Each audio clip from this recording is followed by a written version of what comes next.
5 ka balay ug usa ka eskwelahan ang nadanyos diyang naigo og giingong buhawi ang usa ka barangay sa Zamboanga City. Ani ang report.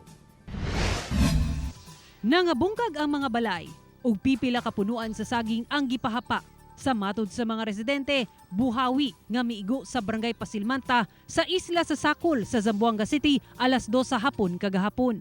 Anaa sa 5 ka balay sa lugar, 2 ka motorized pump boats o bangka. Lakip ang eskwelahan sa madrasa nga nagsilbing temporary classroom sa Manikaha National High School Pasilmanta Annex ang nangadanyos. Matud sa magtutudlo sa mong tulunghaan nga si Mirna Dapii, nakapahigayon pa kuno sila og home visitation kay maayo ang panahon sa buntag.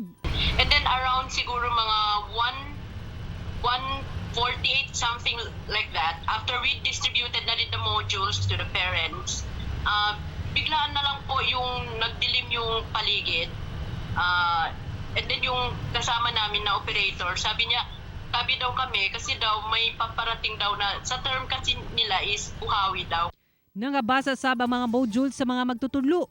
Wala hinoy na angol atol sa hitabo ug giling mibakwit ang mga apektadong banay. Gipasabot sa pag-asa nga epekto kini sa shear line o ang pagsugat sa northeast monsoon o hanging amihan ug easterlies nga maghatod og mga pag-ulan sa lugar. Samtang posible gihapon ang mga kusog nga pag-ulan sa Mindanao ilabi na sa Caraga ug Davao Region tungod sa localized thunderstorm sigon sa pag-asa. Posible kining moresulta sa flash floods ug landslides. Busag ipahimangnuan sa pag-asa mga nagpuyo sa low-lying areas ug bukiron nga bahin nga mag-amping tungod sa pagdaot sa panahon. Aduna gihapoy mga pagdag-uma sinati dinhi sa tong dakbayan o ubang dapit sa Mindanao labi na sa hapon or sayo sa gabi.